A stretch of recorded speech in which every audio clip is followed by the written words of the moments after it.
Bismillahirrahmanirrahim. Assalamualaikum warahmatullahi wabarakatuh.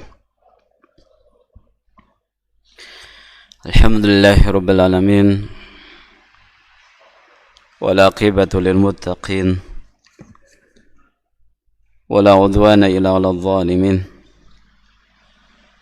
Asyhadu an la ilaha illallah wahdahu la syarika lah. Wa asyhadu anna Muhammadan abduhu wa rasuluh. Allahumma salli wa sallim wa barik ala habibina wa sayyidina wa maulana Muhammadin wa ala alihi wa ashabihi wa man tabi'ahum bi ihsanin ila yaumiddin, amma ba'd. Allahumma ati nufusana taqwaha wa zakkiha anta khairu man zakkaha anta wa rahmati Allah subhanahu wa ta'ala. Alhamdulillah, pertama kita panjatkan puji syukur kepada Allah tabaraka wa ta'ala yang telah mengaruniakan berbagai macam kenikmatannya kepada kita semuanya. Di antara salah satunya adalah nikmat iman, nikmat kesempatan, dan juga nikmat ilmu yang akan kita pelajari. Dan kita bersyukur kepada Allah dikarenakan Allah SWT mengatakan wa asba' alaikum ni'amahu dhahiratan wa batinah.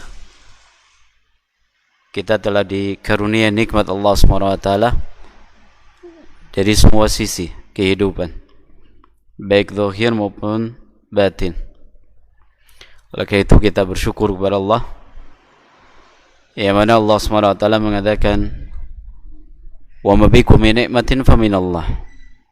Apapun nikmat yang kalian dapatkan, yang kalian rasakan, itu datangnya dari Allah.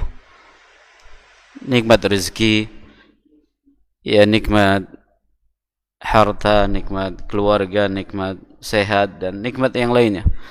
Bahkan sampai pada posisi jabatan yang kita sekarang miliki, itu datangnya dari Allah SWT. Mungkin ada yang mengatakan, enggak Ustaz, itu karena usaha saya, itu kerja saya. Ya betul, itu kerja keras yang panjenengan lakukan selama ini sehingga sampai pada posisi jabatan yang sekarang didapat. Tapi ingat, di balik itu semuanya adalah atas kehendak Allah Subhanahu wa ta'ala. Dan ketika kita bersyukur kepada Allah, Allah Subhanahu wa ta'ala mengatakan wa may yashkur fa innama yashkuru nafsihi wa man kafara fa innallaha ghaniyyun hamid. Barang siapa bersyukur, hakikatnya dia bersyukur kepada diri sendiri. Maknanya kalau kita pandai-pandai bersyukur kepada Allah, keuntungannya murni untuk kita. Allah tidak butuh atas syukur kita. Allah tidak butuh dengan ucapan terima kasih kita. Kita bersyukur untuk diri kita sendiri. Keuntungannya. Wa man kafara fa innallaha ghaniyyun hamid. Kalau seandainya kita ya na'udzubillah menjadi orang yang kufur nikmat, maka Allah maha kaya. Allah tidak butuh, tidak dirugikan dengan kekufuran atas nikmat-nikmat yang Allah berikan kepada hambanya. Allah tidak dirugikan sama sekali. Bahkan keuntungannya Allah sebutkan dalam firman yang lain, la in syakartum la azidannakum. Masya Allah, jika kalian bersyukur maka akan kami tambah. Berarti ini cara agar kita bisa mempertahankan nikmat yang pertama, yang kedua menambah nikmat. Jadi kalau kita ingin nikmat yang sudah didapat itu tetap terjaga, tetap awet, langgeng, pandai-pandai bersyukur. Plusnya kita akan ditambah oleh Allah Subhanahu wa ta'ala. Makanya kalau kita ya sering-sering bersyukur kepada Allah, alhamdulillah kita telah mendapatkan istri yang soleha.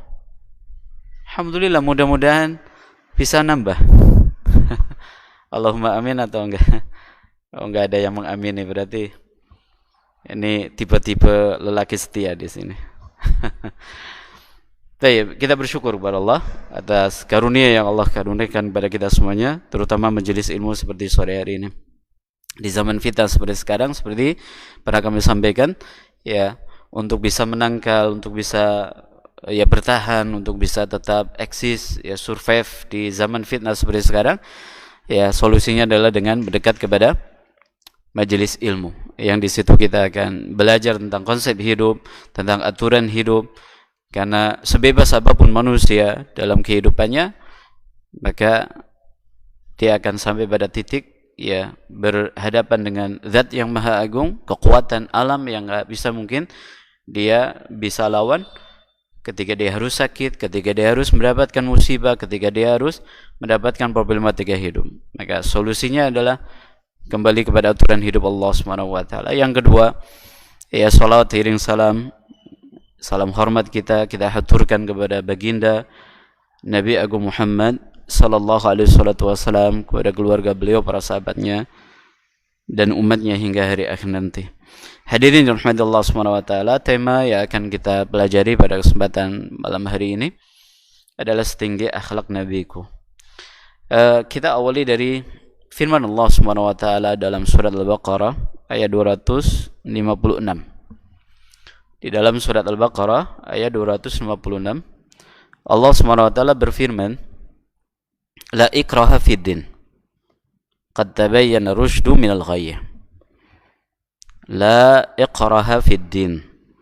Qad tabayyana rusydu minal ghayy.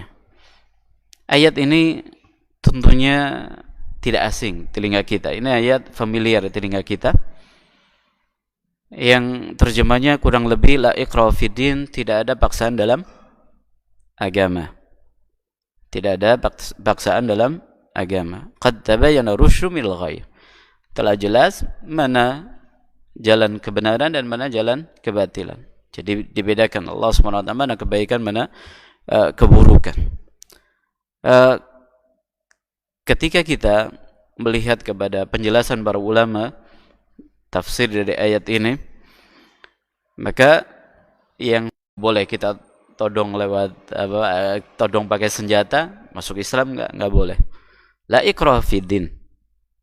Tidak ada paksaan dalam agama. Kata para ulama, wala taqrahu ahadan ala dukhuli fi dinil Islam. Ini makna yang mutabadir. Tidak boleh kita memaksa orang siapapun dia untuk masuk ke dalam agama Islam. Tidak boleh. Ya, fa innahu baina wadhihin jali dalailihi wa bara'inihi la yahtaju ila an yaqraha ahadun ala dukhuli fih. Ini makna yang kedua yang sering kali ya jarang kita dapatkan. Jadi kata para ulama, kenapa enggak ada paksaan bagi siapapun untuk masuk ke dalam agama Islam? Kata para ulama, karena Islam adalah agama yang indah. Apa? Karena Islam agama yang indah. Dan sesuatu yang indah, orang itu enggak perlu dipaksa untuk masuk ke dalamnya. Saya beri sebuah analogi. Ya, kita sepakat suka dengan yang namanya bunga, taman, kayak gitu ya. Umpamanya ada taman, ya, lebar, besar, diisi dengan bunga yang penuh warna-warni, kemudian hawanya sejuk, indah, taman, pokoknya Masya Allah, ini taman indah sekali. Ini taman indah sekali. Kira-kira orang itu perlu dipaksa masuk ke taman itu atau tidak? Perlu dipaksa masuk atau tidak? Antum jangan bayangkan tiketnya mahal, Ustaz. Bukan, ini gratis. Ini free. Kira-kira kalau ada taman yang penuh dengan bunga warna-warni, kemudian taman yang indah, ya, perlu orang dipaksa masuk atau tidak? Kira-kira perlu atau tidak? Ayo masuk ke sana. Enggak perlu. Orang akan masuk dengan sendirinya. Dia akan sukarela. Dia akan bahkan mencari. Ya, seperti sebagian orang untuk menghilangkan penat hidup, ya, yang dicari adalah ya taman, destinasi yang bisa menghilangkan penatnya hidup. Ya, jalan-jalan, pergi wisata kemana, ke pantai atau ke taman, ke gunung atau yang mana. Nah, ini analogi sederhana. bahwa Islam adalah agama yang indah, Bapak Ibu. Karena keindahannya tersebut nggak perlu orang itu dipaksa masuk. Ayo masuk ke dalam agama Islam, nggak perlu. Karena agama Islam sudah penuh dengan keindahan. Di ajarannya, di aturannya, di konsep hidupnya, di hukumnya, semuanya dipenuhi dengan keindahan. Dipenuhi dengan keindahan. Dan salah satu bentuk keindahan yang ada dalam agama Islam ada pada ajaran akhlak yang baik, akhlak yang mulia. Makanya kata para ulama, seorang muslim ketika dia bisa menjabarkan, mengaktualisasikan Islam yang sesungguhnya dalam kehidupan, semua orang akan cinta kepadanya. Semua orang akan respect kepadanya. Semua orang akan bertanya tentang agama yang dia anut. Dan banyak kisah seperti dikisahkan di seorang ulama yang dia pernah dimasukkan ke dalam penjara oleh penguasa pada saat itu bersama para pentolan penjahat, gembong penjahat. Kemudian ulama tersebut mengisi hari-harinya dengan ibadah, dengan sholat, dengan baca Quran, dengan zikir, Kemudian pada suatu hari ada seorang Yahudi yang masuk dalam penjara tersebut, ingin masuk Islam. Tanya sama teman-temannya, kira-kira kalau saya masuk Islam kepada siapa? Saya akan bertanya. Maka temannya bilang kepada syekh itu. Karena orang yang seperti itu nggak akan mungkin masuk ke dalam penjara gara-gara tindak kriminal. Pasti karena masalah lain.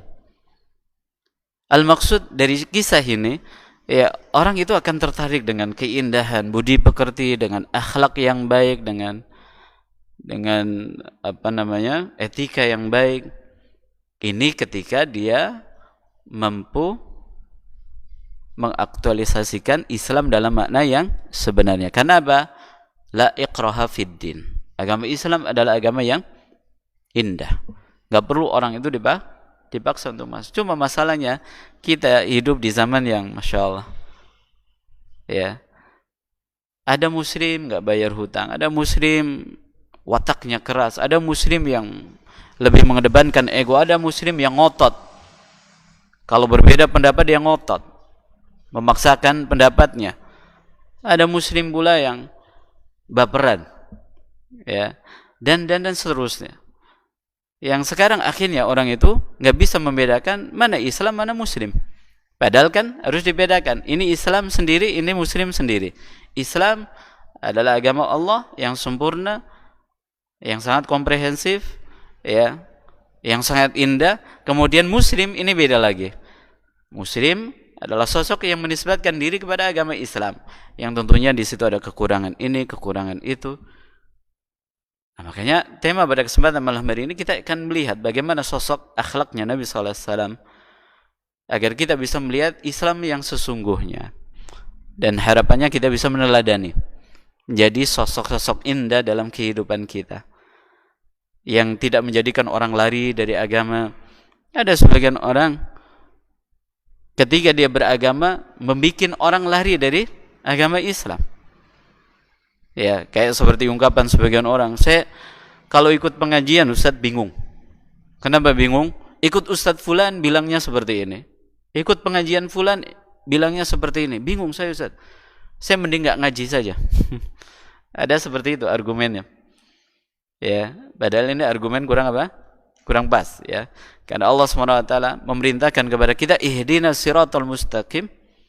Kata para ulama, setelah kita berdoa, ya Allah tunjukkanlah hamba jalan yang lurus, kita diperintahkan untuk mencari jalan tersebut. Makanya Allah jelaskan di ayat selanjutnya, apa? Siratal ladzina an'amta alaihim. Itu yang harus kita cari. Artinya harus ada usaha maksimal yang kita lakukan untuk mencari siratal mustaqim tersebut, jalan yang benar tersebut. Sekalipun seperti sekarang zamannya, ini ada kelompok pengajian ini, ada ormas ini, ada ormas B, ormas A, kelompok pengajian A, B, C, bikin saya bingung, Ustaz. Bikin saya bingung, mana yang harus saya ikuti? Masing-masing bilang berada dalam kebenaran. Maka kita, sekali lagi Bapak Ibu, nggak boleh menyerah.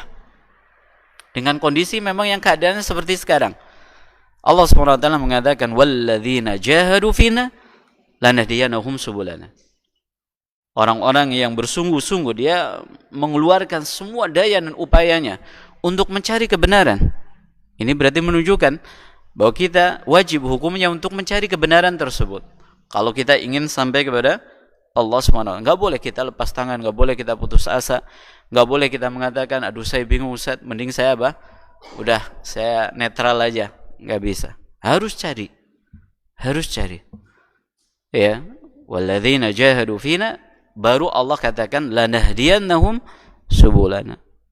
Pasti kata Allah, kami akan beri dia jalan kebenaran tersebut. Pasti kata Allah. Sekarang kalau bicara tentang masalah kebenaran, dari mana standarnya? Al-haqqu ja'a min rabbika, kata Allah. Kebenaran itu datang dari siapa? Allah SWT. Artinya agama Islam ini bukan milik perorangan. Agama Islam ini bukan milik ormas, bukan milik kelompok, bukan milik golongan tertentu, warna kulit tertentu, bangsa tertentu, bukan. Agama Islam ini milik siapa? Ad-dinu lillah.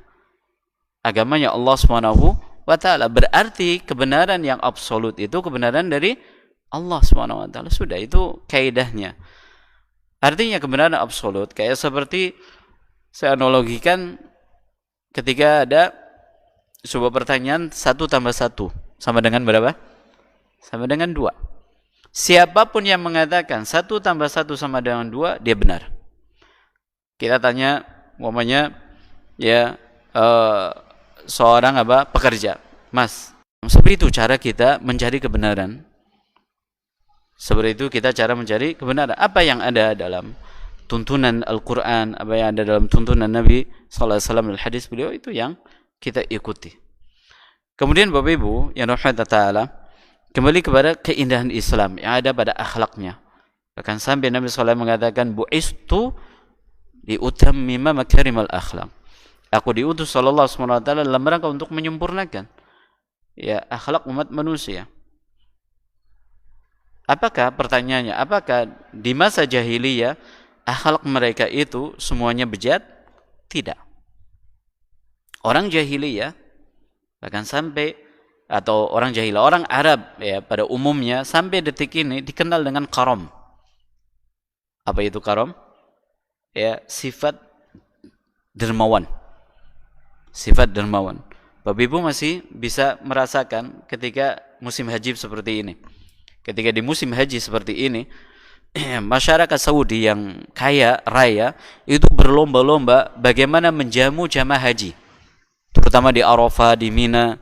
Mungkin yang pernah haji bisa ya mengatakan, iya, saya pernah merasakan, Ustaz. Jadi perusahaan susu, mereka akan membagikan berapa kontainer ya susu cuma-cuma untuk para jamaah haji. Ya, ada buahnya. Yang perusahaan sirup juga seperti itu, es krim juga seperti itu, yang makanan juga seperti itu. Mereka berlomba untuk apa? Menjamu jamaah haji. Makanya kalau haji itu bisa cari makan saja juga bisa. Enggak doa tapi sibuk ingin nyobain nasi kebuli, ingin nyobain ini, nyobain itu bisa. Ya, tapi maksudnya di sini adalah mereka memiliki sifat baik. Tapi kenapa Nabi SAW katakan, aku diutus oleh Allah SWT untuk menyempurnakan akhlak umat manusia? Ya karena mereka berada dalam akidah yang rusak, keyakinan yang keliru. Ini dia.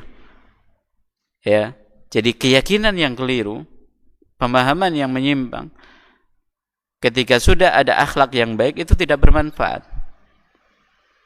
Tidak bermanfaat. Beda ketika dipadukan ini keyakinannya benar, kemudian akhlaknya mulia, itu Masya Allah, jos pokoknya. Kayak seperti ini, saya gambarkan. Orang kalau beriman, bahwa harta yang dia infakkan, itu tidak akan berkurang. Bahkan akan semakin berkah. Dan nanti pahalanya akan dilipat gandakan oleh Allah. Maka dia nggak akan sayang untuk berinfak. Itu contoh sederhana. Kenapa? Yakin dengan janji Allah, kalau harta yang dia infakkan itu apa? Pasti akan berkembang, akan berkah. Ya. Tapi ketika orang nggak beriman kepada Allah, dia akan bakhil, dia akan sayang mengeluarkan apa? Hartanya. Kayak seperti sebentar lagi musim kurban ini. Ya, sebetulnya dia kalau mau berkurban 5 ekor sapi bisa. Tapi mending beli areng sama tusuk satenya. Barangkali apa? Nanti dapat dagingnya. Subhanallah, ada orang-orang yang seperti itu. Al-maksud di sini ya ikhwah dan akhwat sekalian, Bapak Ibu rahmatullah, kita lihat Allah Subhanahu wa taala mengatakan kepada Nabi kita sallallahu alaihi wasallam, wa innaka la'ala khuluqin azim. Wa innaka la'ala khuluqin azim. Dalam surat apa? Al-Qalam ayat yang keempat. Allah memuji Nabi kita sallallahu alaihi wasallam di atas akhlak yang mulia. Wa innaka, dan sesungguhnya engkau wahai Muhammad, la'ala khuluqin azim, betul-betul berada di atas akhlak yang mulia, akhlak yang agung. Ini yang perlu kita apa? Tiru dari pribadi Nabi sallallahu alaihi wasallam.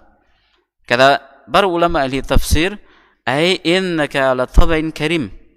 Maknanya di atas akhlak yang agung adalah di atas karakter yang tinggi, ya, dipersaksikan oleh Allah bahwa Nabi kita sallallahu alaihi wasallam memiliki akhlak yang mulia. Contoh, ya, ketika beliau ya di awal-awal dakwah, ketika sudah mengajak kepada masyarakatnya di Mekah, ternyata tidak ada yang respon, maka beliau ya berinisiatif barangkali di beda daerah diterima. Maka beliau ke Taif, 75 kilo perjalanan kaki. Beliau jalan ke sana menyampaikan risalah. Tapi ternyata ya ekspektasinya apa? Jauh berbeda. Bayangannya yang harapannya diterima ternyata ditolak mentah-mentah. Ya. Sampai dikisahkan beliau itu diusir, kemudian dilemparin batu oleh anak-anak dan juga perempuan. Kemudian beliau lari, ya, terluka bagian tumitnya. Kemudian beliau mampir di sebuah kebun. Kemudian didatangi oleh malaikat Jibril. Setelah mengucapkan salam, maka beliau menyampaikan, Allah SWT mengetahui apa yang dilakukan oleh kaummu. Dan ini bersama saya ada 2 malaikat, al-akhbasat, ya, penjaga gunung, ya, yang siap memerintahkan apa yang kau inginkan. Apa yang kau inginkan. Yang siap melaksanakan apa yang kau titahkan, yang kau perintahkan. Apa yang diucapkan oleh Nabi sallallahu alaihi wasallam? Justru aku berharap semoga dari anak keturunan mereka, ya,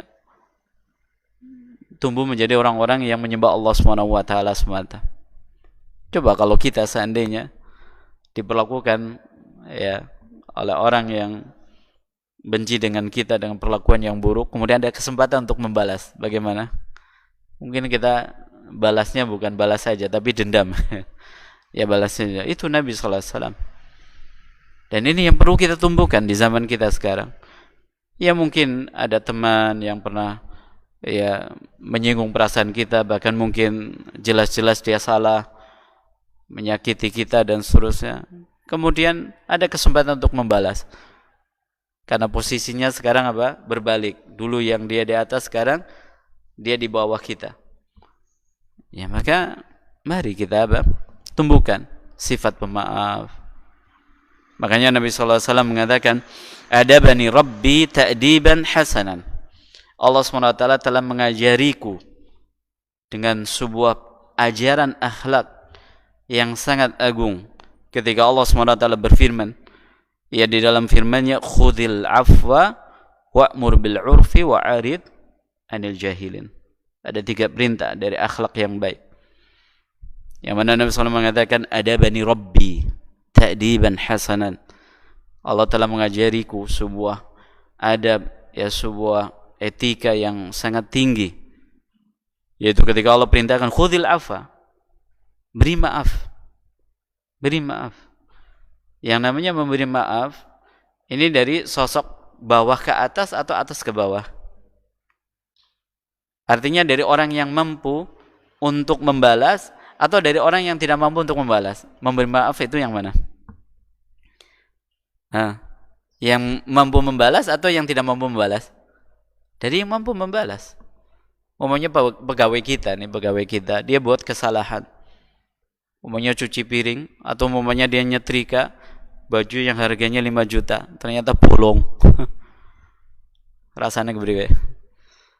Ya, dipecat ya, atau bukan dimaki-maki, dimarahin. Ini berarti mampu kita melampiaskan emosi kita kepada pegawai kita. Ini pegawai kita. Ini saya gaji nih, dia berbuat kesalahan.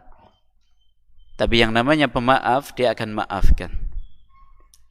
Dia akan maafkan. Ini namanya pemaaf. Dari atas ke bawah. Dari orang yang mampu untuk membalas, kemudian dia tidak lampiaskan. Beda kalau dari bawah ke atas. Umpamanya ada orang lemah, dizolimi sama orang, nggak mungkin dia bilang memaafkan. Nggak mungkin dia bilang memaafkan. Kenapa? Dia posisinya di bawah, tertekan. Ya, tertekan. Ini pemaaf.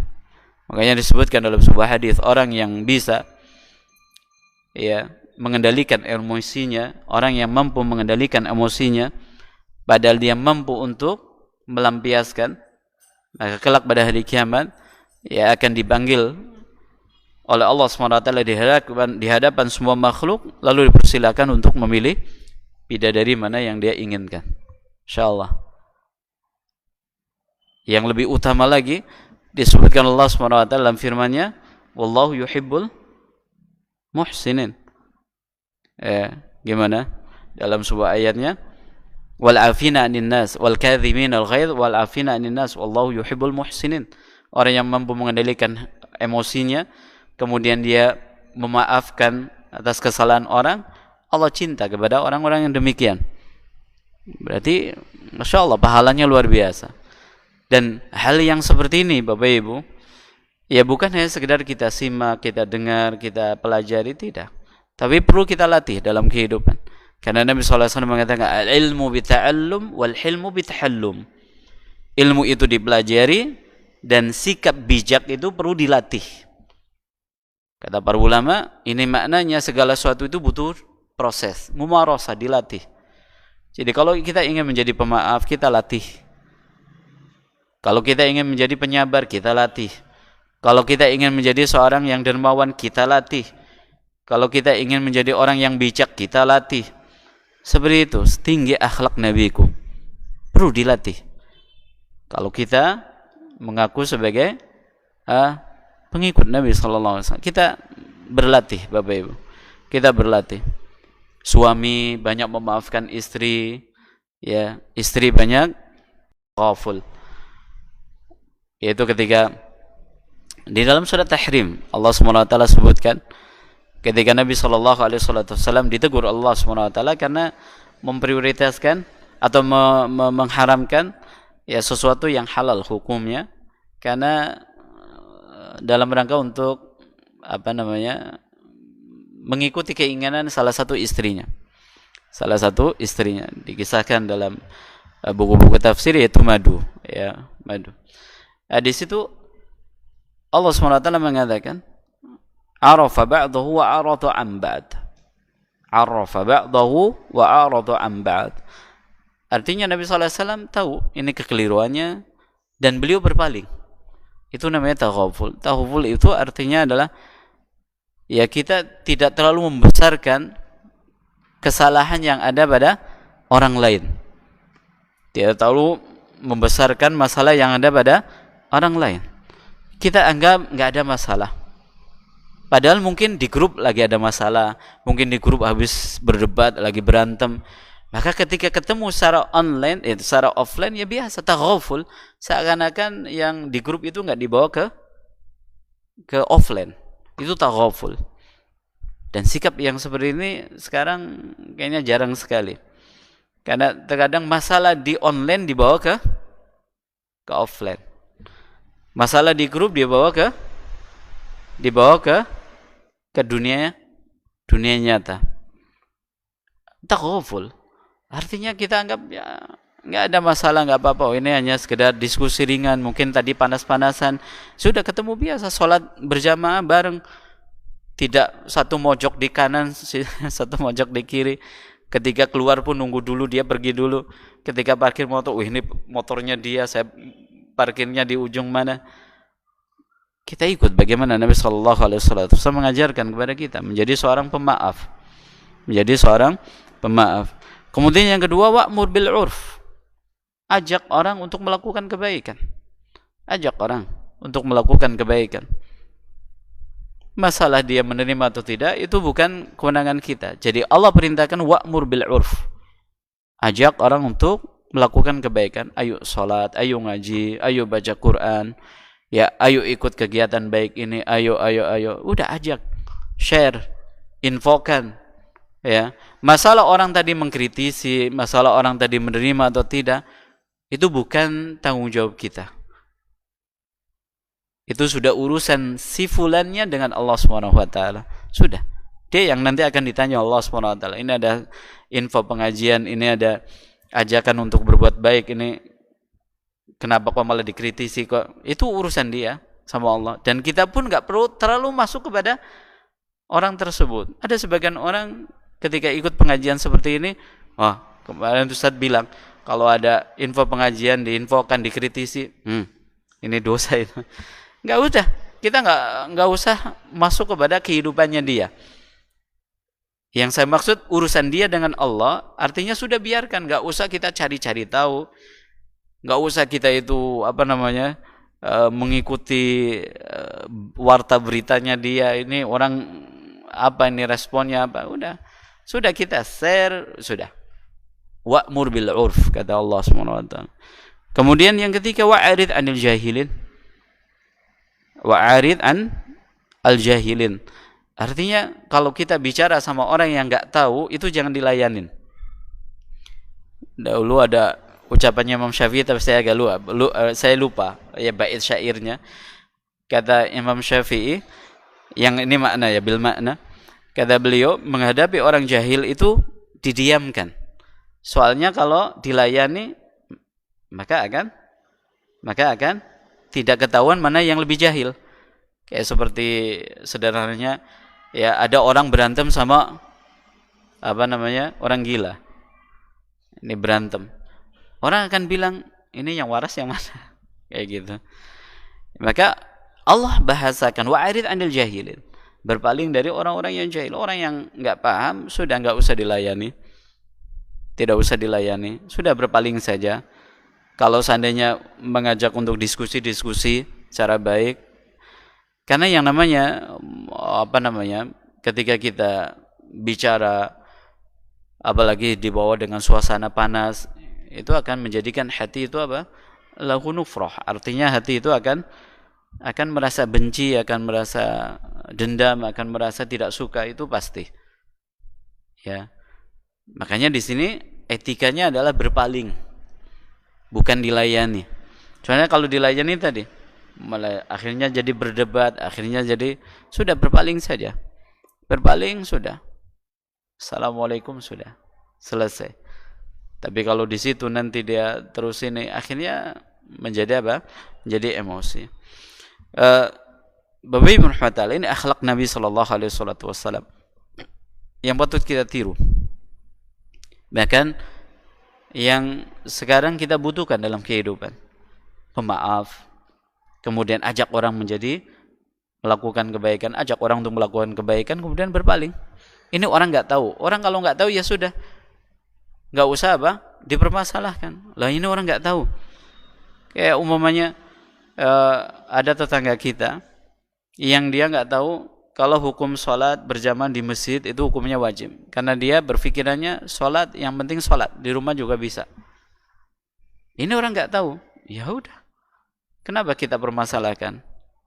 Ya, kalau seandainya kita ingin mengingatkan, ya mungkin sampaikan dengan cara yang bijak, tunggu waktu yang tepat, dengan bahasa yang santun, seperti itu. Ini adab yang diajarkan oleh Allah SWT kepada Nabi SAW. Kemudian ada kisah-kisah yang menarik yang bisa kita gali dari kisahnya Nabi sallallahu alaihi wasallam, yaitu persaksian yang diberikan oleh musuh beliau. Ini berarti sudah levelnya tinggi sekali. Jadi kalau ada orang diakui kebaikannya oleh orang yang memusuhinya, ini berarti orang sudah apa? Sudah luar biasa. Sudah luar biasa akhlaknya. Yang pertama adalah Abu Sufyan sebelum masuk Islam. Sebelum masuk Islam. Dalam kisah yang makhruf, yaitu ketika beliau itu bersama rombongan dagangnya, ya, disuruh untuk menghadap kepada Kaisar Heraklius, ya. Kemudian ditanya, ditanya, inni sa'ilun an hadzal rajul fa in kadzabani fakadzibuhu. Kata Kaisar bertanya, ya, saya ingin bertanya tentang sosok yang mengaku menjadi nabi di tengah kalian. Maka dirinya berkata, benarkan apa yang diucapkan oleh Abu Sufyan ini. Kalau dia bilang dusta, katakan dusta kepada penerjemahnya. Maka kata Abu Sufyan, fa wallahi laula al-haya'u min ayathira alayya kadhiban lakadzabtu anhu. Demi Allah, kata Abu Sufyan, ini sebelum masuk Islam, ya. Ya, kalau bukan rasa malu yang akan saya derita gara-gara saya berbohong atas Muhammad, saya akan berbohong. Saya akan berbohong. Artinya dalam pertanyaan yang panjang itu kan ditanya, ya, ada 10 pertanyaan kalau tidak salah. Ya, sebelumnya ada enggak orang yang mengaku nabi sebelum dia, kemudian bapaknya apakah seorang raja, kemudian pengikutnya siapa, kemudian apa yang diajarkan, dan seterusnya. Apakah ada perjanjian di antara kalian, ya, dia berdosa atau tidak, kayak gitu. Kata Abu Sufyan, kalau saya tidak malu atau tidak menanggung rasa malu karena dituduh pendusta oleh kaumku, saya akan berdosa atas Nabi Muhammad SAW, atas ajaran yang dibawanya. Ini menunjukkan bagaimana musuh beliau mengakui kebenaran Nabi SAW. Ya. Kemudian ucapannya Abu Jahal yang ditanya oleh Miswar ibn Makhramah, ini keponakannya. Dia bertanya tentang Nabi SAW, ya khali, hal kuntum tattahimuna Muhammadan bil kadhib? Ya qabla ayaqula maqal. Wahai pamanku, bagaimana menurut Anda tentang Muhammad? Sebelum dia mengaku sebagai nabi. Bagaimana? Yang kalian lihat itu bagaimana? Kata Abu Jahal, ya ibna ukhti, wallahi laqad kana Muhammadun fina wa huwa syabun yud'a bil amin. Wahai anak, ya, saudariku, Muhammad ini di tengah kami adalah sosok yang digelari dengan al-amin. Apa al-amin? Orang yang amanah, menjaga amanah. Ini sifat karakter baik yang dimiliki oleh Nabi sebelum beliau diangkat menjadi seorang Nabi. Amin. Yang mana, ya, karena saking amanahnya, kalau ada orang mau safar, maka dia titip barangnya kepada Nabi kita alaihi salatu wassalam. Ini emasnya, ini uangnya, ini barangnya, itu dititipkan kepada Nabi sallallahu alaihi wasallam. Karena beliau sosok yang amanah, ya, enggak akan dipakai, enggak akan rusak dan seterusnya. Amin. Tapi anehnya ketika beliau mengaku menjadi seorang nabi, kan dituduh pendusta, dituduh orang gila, penyihir, kayak gitu, ya, tukang syair. Anehnya mereka kalau ingin menitipkan barang lalu ditanya kepada siapa kami menitipkan barang, mereka tetap mengatakan kepada Muhammad. Ajib atau tidak? Jadi beliau atau mereka masyarakat Quraisy kan tidak mau mengakui Nabi menjadi seorang nabi. Dituduh bahkan pendusta, tukang sihir, kemudian penyair. Tapi mereka kalau ingin menitipkan barang, kalau mau safar atau pergi atau mana, mereka bertanya kepada siapa kami menitipkan barang, mereka bilang kepada Muhammad. Aneh atau tidak ini? Subhanallah. Ini akhlak Nabi sallallahu alaihi wasallam. Ini yang perlu kita hidupkan sekarang ya, kita hidup Masya Allah. Ya terkadang kita itu diamanahi oleh umat, ya mungkin ada dana umat, atau mungkin kita diamanahi oleh keluarga, atau mungkin oleh saudara untuk beli sesuatu, atau mungkin ya amanah yang lainnya. Terkadang kita itu kurang amanah, kadang dipangkas, ya kadang diskonnya kita ambil, kadang apalagi kalau barang, kadang barangnya kita pakai kayak gitu ya. Ini kurang amanah. Pada Allah SWT mengatakan ya ayyuhalladzina amanu, ya bukan ya ayyuhalladzina amanu, gimana ayatnya? Addul amanat, gimana ayatnya? Ya Allah SWT perintahkan kepada kita untuk menunaikan amanah.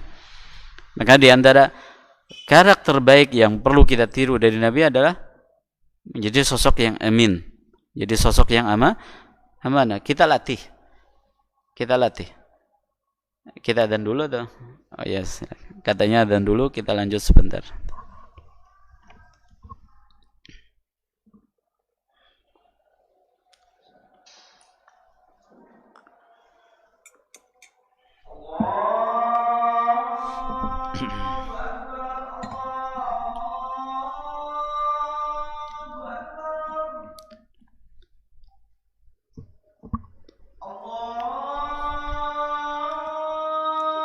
Maris, ngabar apa?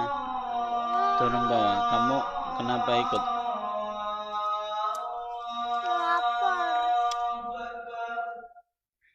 Nanti belinya nanti.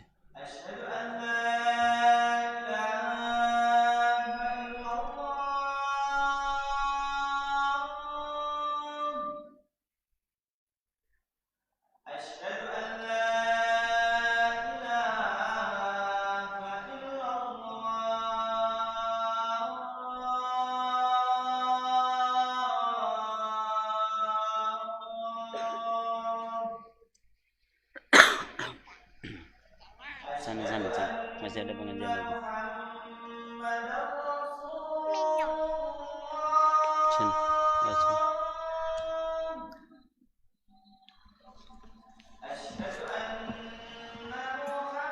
Duduk.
Di keutamaan orang yang amanah disebutkan oleh Nabi sallallahu alaihi wasallam, kalau seandainya ada orang mengamanahkan harta untuk ditunaikan kepada orang lain, maka kita akan mendapatkan pahala senilai nominal yang diamanahkan. Contohnya gini, ada orang titip uang kepada kita umpamanya 10 juta untuk diserahkan kepada saudaranya. Lalu kita tunaikan. Ini 10 juta dari fulan. Ya, maka pahalanya seperti orang yang bersedekah senominal 10 juta tadi, insyaallah. Tapi godaannya berat. Godaannya berat. Bisa jadi dipakai dulu, diinvestasikan dulu mungkin. Makanya sebagian orang seperti itu.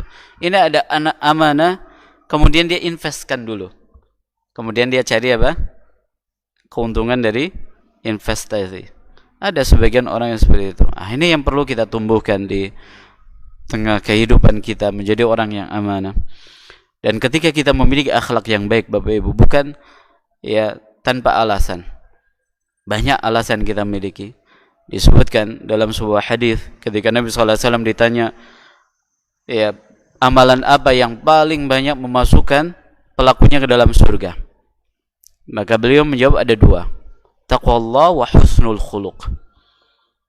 Amalan yang paling banyak memasukkan pelakunya ke dalam surga adalah yang pertama bertakwa kepada Allah, yang kedua akhlak yang baik, budi pekerti yang luhur. Ini alasan kita kenapa kita harus meniru Nabi SAW dari sisi akhlak yang baik. Ya, ketika jualan tidak curang, jujur ketika jual barang. Ya, kalau marah, karena ada sebagian orang kalau benci sama orang menghalalkan segala cara. Kalau sudah benci sama orang menghalalkan segala cara. Bahkan mungkin bila perlu dia harus angkat kaki dari hadapannya. Ada sebagian orang seperti itu. Maka enggak boleh, karena dia adalah saudaranya muslim. Kalau sama orang kafir saja kita diperintah untuk berbuat adil, bagaimana dengan muslim? Kalau kita diperintahkan oleh Allah untuk berbuat adil kepada orang kafir, lalu bagaimana dengan muslim? Tapi sebagian orang seperti tadi, kalau sudah benci sama orang, pokoknya dia harus angkat kaki dari tempat ini. Bagaimana nanti di hadapan Allah Subhanahu wa ta'ala? Nabi SAW mengatakan, al-muslim akhul muslim. Satu muslim adalah saudara bagi muslim yang lainnya. Wa kunu ibadallahi ikhwana. Dalam hadis Nabi SAW mengatakan, jadilah kalian hamba Allah yang saling bersaudara. Dalam ayat Allah SWT mengatakan, innamal mu'minuna ikhwah. Bahkan di ayat yang sebelumnya, ya, Allah SWT mengatakan, kalau seandainya ada dua kelompok yang saling bunuh-bunuhan, maka Allah perintah berikutnya, Nabi SAW mengatakan di dalam hadisnya, inna min khiyarikum ahsanuhum khuluqa. Manusia yang paling baik itu adalah yang paling baik akhlaknya. Disebutkan dalam hadis yang lain, ini menjadi alasan kita, ya, ana za'imun bi baitin fi a'lal jannah liman hasuna khuluquhu. Aku jamin dengan istana di surga yang tinggi bagi orang yang mau memperbaiki akhlaknya. Ana za'imun bi baitin fi a'lal jannah liman hasuna khuluquhu. Bagi siapa? Orang yang mau memperbaiki akhlaknya. Maka mari Bapak Ibu, setinggi akhlak Nabi SAW, kita contoh, kita tiru. Kejujuran beliau, amanahnya beliau, pemaafnya beliau, ya, kemudian bijaknya beliau, ya, dan akhlak-akhlak baik yang lainnya yang dimiliki oleh baginda Rasul alaihi salatu wasallam. Dan tadi sekali lagi, akhlak itu ada yang memang sudah tabiat dari kecil, sudah diberikan oleh Allah, memiliki sifat yang baik, tapi ada pula yang perlu kita latih. Ada istilah jibili dan ada iktisabi. Jibili berarti sudah panjenengan memiliki akhlak yang baik, dermawan, yang enggak pernah dusta, jujur, enggak pernah bohong. Dari kecil memang dilatih oleh orang tuanya seperti itu. Tapi ada pula yang dari kecil dilatih untuk bohong. Ya, ketika bapaknya ditagih utang, bapaknya bilang sama anaknya, bilang lagi pergi, padahal dia lagi tidur. Ini berarti kan melatih anaknya untuk bohong. Dari kecil dia latih seperti itu, sehingga ketika besar dia jadi pembohong. Sekarang tahu bagaimana bohong itu haram, maka dia latih. Semakin besar usaha yang dia lakukan, semakin besar pahalanya. Proses yang dilakukan oleh seorang untuk menjadi baik itu ada nilai ganjarannya sendiri dari Allah Subhanahu wa ta'ala. Maka mari, tantangan yang kita hadapi, godaan, bisikan dari setan, dari teman, dari keluarga yang kadang membawa kita kembali kepada perbuatan yang tidak baik, itu ada nilainya sendiri lagi. Ya, wallahu taala alam bisawab. Ini yang bisa kami sampaikan. Mudah-mudahan Allah beri taufik kepada kita semuanya untuk bisa memiliki akhlak yang baik. Allahumma ahsin ya khuluqana kama ahsanta ya khalqana. Ya, kita mohon kepada Allah Subhanahu wa taala untuk memperbaiki akhlak kita sebagaimana Allah telah menciptakan kita dalam keadaan yang sempurna. Allahumma amin. Barakallahu fikum. Kita cukupkan dengan baca doa kafaratul majlis. Subhanakallahumma wa bihamdika asyhadu an la ilaha illa anta astaghfiruka wa atubu ilaik. Assalamualaikum warahmatullahi wabarakatuh.